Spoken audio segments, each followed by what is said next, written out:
बिस्मिल्लाहिर्रहमानिर्रहीम। किताब शरीफ फातिमत ज़हरा फ़िल क़ुरआन। मर्ज आला जहान तशय्यो हज़रत आयतुल्लाह अल उज़मा सैयद सादिक़ हुसैनी शिराज़ी दामदिल्लाहु की तालीफ शुदा किताब है।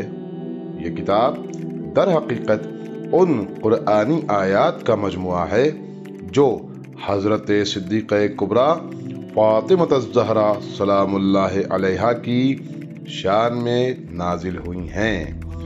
मर्ज आली क़द्र ने इन आयात को कुतुब आम्मा की रिवायात से साबित किया कि ये तमाम आयात अहले बैत और खुसूसन हज़रत ज़हरा मर्ज़िया अलैहिस्सलाम की शान में नाजिल हुई हैं, जिसके नतीजे में लोगों पर हुज्जत तमाम हो जाती है।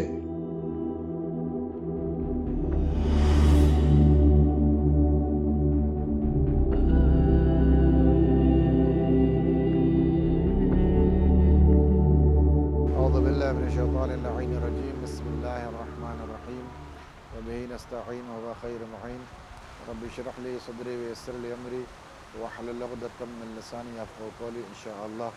क़ाल अल्लाह सुब्हानहु व तआला फ़िल क़ुरआनिल हकीम व हुवा अस्दक़ुस सादिक़ीन यक़ूलुल हक़। बिस्मिल्लाहिर्रहमानिर्रहीम। फ़मन हाज्जका फ़ीहि मिन बादिल इल्म मा जाअका मिनल इल्म फ़क़ुल तआलू नदउ अब्नाना व अब्नाकुम निसाअना व निसाअकुम व अनफुसना व अनफुसकुम सुम्मा नब्तहिल फ़नजअल लअनतल्लाहि अलल काज़िबीन। अज़ीज़ान गिरामी, कुरान मजीद की पाक व पाकीज़ा आयत है जो हम मुबाहला के हवाले से अक्सर व बेशतर वाइज़ीन, मुक़र्रिरीन और ख़ुतबा से सुनते रहते हैं, जिसमें खुदावंद आला ने फरमाया फ़मन हाज्जका फ़ीहि मिन बाद मा जाअका मिनल इल्म, यानी खुदावंद आलम इस आयत में अहले बैत अलैहिस्सलाम का तारुफ़ करवा रहा है। ये फ़ज़ीलत अहले बैत अलैहिस्सलाम में एक मुनफ़रिद आयत है कि जब वो लोग जो जनाब ईसा को खुदा को का बेटा मानते थे और वो नसारा जब आयल नजरान, जिनको पैगम्बर इस्लाम ने बारहा यह समझाया कि खुदावंद आलम एक ऐसी ज़ात है जो वहदहु ला शरीक है, जो लम यलिद वलम यूलद का मिस्दाक़ है, न उसको किसी ने जना है न उससे कोई चीज़ पैदा हो सकती है, वो तमाम चीज़ों का खालिक व मालिक है। फिर भी इन्होंने बहुत समझाने के बाद भी ये बात इस अक़ीदे से मुनहरिफ़ नहीं हुए और इस अक़ीदे को जो है मानते रहे कि खुदावंद आलम जनाब ईसा अलैहिस्सलाम खुदावंद आलम के बेटे हैं। अज़ीज़ान गिरामी, बात यहाँ पर तय हुई कि जब नसारा ने कहा कि हम मुबाहला करना चाहते हैं और दोनों एक मैदान में जमा होंगे और अल्लाह की बारगाह में दुआ करेंगे, देखते हैं किसकी दुआ अल्लाह की बारगाह में मुस्तजाब होती है, और जिसकी दुआ अल्लाह की बारगाह में मुस्तजाब होगी वो कामयाब तस्लीम किया जाएगा। इसको आप सुनते रहते हैं। इसमें एक लफ्ज़ फ़क़ुल तआलू नदउ अब्नाना व अब्नाकुम निसाअना व निसाअकुम व अनफुसना व अनफुसकुम, ये जो फ़िक्रे मौजूद है इसको आप यहाँ तक सुनते रहते हैं। फिर इस हुआ सुम्मा नब्तहिल, नब्तहिल इसी से मुबाहला है। नब्तहिल का माना क्या है? उलमाए अहले लुगत ने फरमाया, बिलखुसूस राग़िब इस्फ़हानी ने, नब्तहिल बहाल से है। बहाल किसे कहते हैं? बहाल उसे कहते हैं कि अरबों में जो जानवर पाले जाते थे, बिलखुसूस ऊँट, तो दो किस्म के लोग होते थे। एक वो होते थे जो गर्दन में रस्सी डालते थे, उसको बांध के रखते थे, यानी एक वक्त दूध वो पीते थे, दूसरे वक्त जो जानवर को खोल देते थे वो दूध वो माँ से मुस्तफ़ीज़ होता था। लेकिन जिन्हें दूध दरकार नहीं होता था, यूँ जानवर पालते थे, तो वो जानवर को यूँ ही छोड़ देते थे, उसके गर्दन में रस्सी नहीं डालते थे, यानी आज़ाद होता था। इसको बाहिल कहा जाता है, यानी जिस गैर मुराइन, जिसका कोई रियायत करने वाला न हो, जिसका कोई निगहबान न हो, जिसका कोई ज़िम्मेदार न हो, यानी जो बेराह रवी पर यूँ ही डाल दिया गया हो। और ये था कि अगर आज जो हस्तियाँ जो अहले बैत अलैहिस्सलाम की तरफ से आएंगी वो, और जो है नसारा आएंगे वो, इनमें से जो झूठा करार पाएगा उस पर अल्लाह की लानत होगी। लानत के माने भी तर्द के हैं, यानी अल्लाह की रहमत से दूर हो जाना, यानी खुदावंद आलम के मिल्कियत से बाहर निकाल दिया जाना।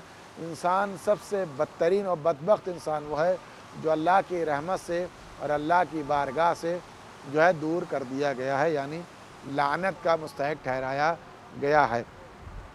عزیزان گرامی، سب سے پہلے میں آپ حضرات کی خدمت میں عرض کر دوں کہ یہ آیت کس کے لیے نازل ہوئی۔ خود علامہ بحرانی نے صحیح مسلم سے جو چوتھی جلد میں روایت موجود ہے، اس میں جو فضائل باب امیر المومنین علیہ السلام ہے، اس میں یہ روایت نقل کرتے ہوئے فرمایا کہ یہ آیت جو نازل ہوئی ہے پنجتن پاک علیہ السلام کے لیے نازل ہوئی ہے کہ پیغمبر اسلام جن ہستیوں کو لے گئے اس میں محمد پیغمبر اسلام کی ذات بابرکت ہے، امیر المومنین جناب فاطمہ، امام حسن، امام حسین، اور یہ پنجتن پاک علیہ السلام گئے تھے۔ اور اس میں روایت ایک اور موجود ہے کہ اسی روایت نے کما ترضا ان تکون منی بمنزلۃ ہارون من موسیٰ الا انہ لا نبی بعدی، جب امیر المومنین علیہ السلام نے یہ سوال کیا تھا کہ ہمارا مقام آپ کے نزدیک کیا ہے، اور بعض لوگوں نے اس کو جنگ معطا کے حوالے سے بھی نقل کیا ہے کہ اس وقت پیغمبر اسلام نے فرمایا یا علی کہ آپ راضی نہیں کہ آپ ہمارے لیے ویسے ہی ہیں جیسے موسیٰ کے لیے ہارون تھے، فرق یہ ہے کہ ہمارے بعد کوئی نبی آئے گا نہیں۔ اور لہٰذا اس روایت سے موجود ہے کہ پیغمبر اسلام علیہ السلام نے یہ روایت نقل کر کے فرمایا کہ اس سے مراد علی ابن ابی طالب کی ذات ہے۔ اور دوسری جگہ یہ فرمایا کہ نزلت حاذہ الآیت قل تعالوا ندعو ابناءنا ابناءکم ونساءنا ونساءکم وانفسنا وانفسکم ثم نبتہل دعا رسول اللہ صلی اللہ علیہ وسلم علیاً وفاطمۃ وحسنا وحسینا قال رسول اللہ صلی اللہ علیہ وسلم ہؤلاء اللہم ہؤلاء اہل بیتی، یہ ہمارے اہل بیت ہیں۔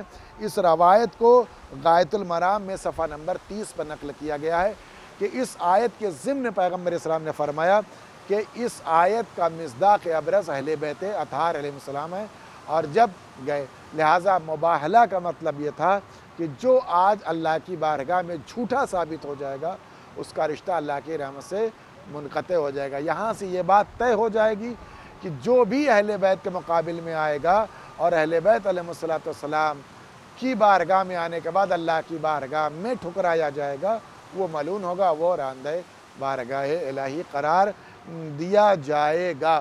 عزیزان گرامی، لہٰذا جب پنجتن پاک علیہ السلام ان نصارہ کے مقابل پہنچے تو انہوں نے ان ہستیوں کو دیکھا اور یہ کہا کہ میں ایسے درخشاں اور منور چہروں کو دیکھ رہا ہوں کہ اگر یہ لوگ اشارہ کرے تو جہاں پہاڑ اپنی جگہ چھوڑ دے، میں ان سے مباہلہ نہیں کرنا چاہتا۔ عزیزان گرامی، میں یہ سوال کرنا چاہتا ہوں، کیا اس سے پہلے پیغمبر کو نہیں دیکھا تھا، امیر المومنین کو نہیں دیکھا تھا، امام حسن امام حسین کو ان نصارہ نہیں دیکھا؟ بالکل دیکھا۔ ایک ایسی ذات تھی جناب معصوم عالم سلام اللہ علیہ کی ذات جن کو انہوں نے نہیں دیکھا تھا۔ جیسے ہی آپ پنجتن ایک ساتھ ہوئے فتملنا جمیعاً، جیسے ہم نے ان کو ایک ساتھ جمع کیا تو اس وقت ایک ساتھ یہ پنجتن کے انوار کو دیکھا تو پیچھے ہٹ گئے۔ لہٰذا اہل بیت علیہ السلام کی ذات میں جناب فاطمہ سلام اللہ علیہ کی ذات اس مباہلہ کی آیت سے واضح ہے کہ مرکز آل محمد علیہ السلام ہیں۔ وآخر دعوانا الحمدللہ رب العالمین۔